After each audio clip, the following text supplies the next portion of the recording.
A indústria brasileira, ela parece estar ao mesmo tempo parada no tempo e, acredite, vivendo uma revolução silenciosa.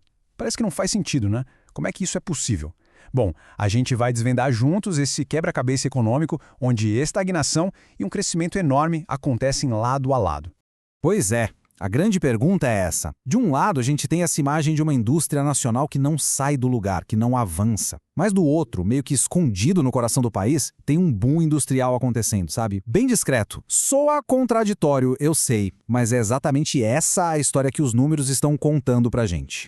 Olha só o quadro geral. A produtividade da indústria brasileira está empacada há décadas. Mas se a gente der um zoom ali para o centro do país, a história é completamente outra. Lá, a agroindústria está simplesmente decolando. São duas realidades que parecem opostas, e o nosso trabalho aqui é entender como elas convivem.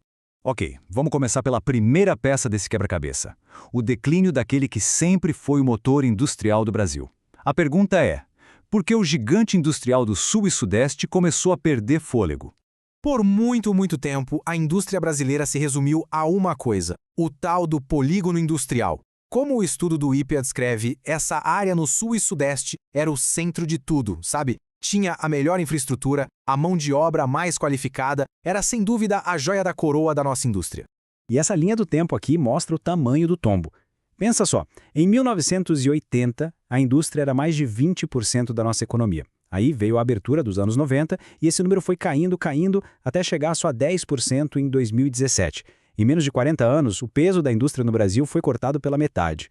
Mas o problema não foi só o encolhimento, sabe? Foi a paralisia. Entre 2010 e 2015, a produtividade da indústria cresceu, em média, só 0,7% por ano. Na prática, isso não é nada, é estagnação. O motor estava praticamente desligado. E aqui, a história fica ainda mais interessante. Se a gente olhar de perto, vai ver que nem toda a indústria parou. Setores de alta tecnologia, por exemplo, tiveram um salto de 5% na produtividade. Mas, e aqui vem a ironia, o setor que mais crescia na economia, o de recursos naturais, teve uma queda de 2% na produtividade. Ou seja, o Brasil estava apostando justamente na parte menos eficiente da sua própria indústria. Agora vamos virar a página, porque enquanto o antigo centro industrial estava patinando, uma força nova e totalmente inesperada estava surgindo no coração do Brasil. A ascensão do Centro-Oeste. Essa citação que saiu na revista Veja resume perfeitamente o espírito da coisa.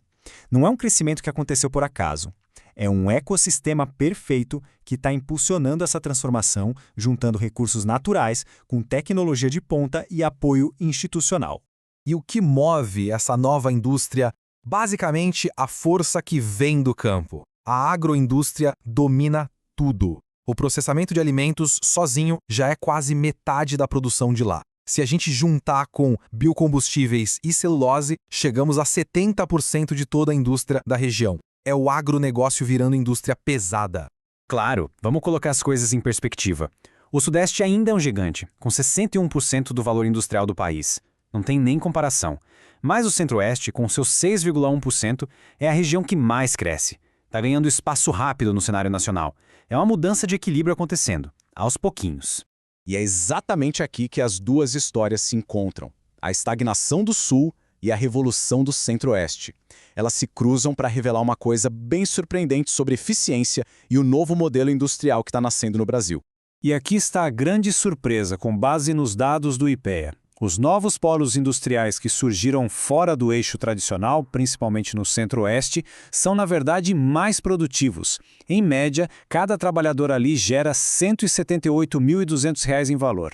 Isso é bem mais que os R$ 129.100 gerados nos novos polos do tradicional Sul e Sudeste. E pronto, tá aí a solução para o nosso paradoxo. O crescimento no Centro-Oeste não era só sobre mais produção, era sobre mais eficiência. Uma indústria talvez menos complexa, mas super tecnológica e totalmente ligada ao agronegócio, que estava superando em produtividade as novas frentes do antigo centro industrial do país. Com essa revelação na mesa, o que a gente pode concluir? Parece que o Brasil tem duas economias industriais bem diferentes operando ao mesmo tempo. Vamos ver o que essa mudança toda significa para o futuro. Resumindo, a gente tem essas duas histórias acontecendo ao mesmo tempo. De um lado, o núcleo antigo, com uma indústria mais complexa, mas com a produtividade parada no tempo, e do outro uma nova vanguarda, baseada em recursos naturais, que é menos diversificada, mas surpreendentemente eficiente e crescendo num ritmo forte, puxada pela demanda do mundo todo. E a gente termina com essa questão para pensar. A indústria brasileira não está morrendo, ela está se transformando. Isso ficou claro. A grande dúvida para o futuro é: será que esse novo modelo focado em processar recursos naturais vai ser capaz de criar os empregos mais complexos e de alto valor que um país precisa para ter um futuro mais resiliente? A resposta? Só o tempo dirá.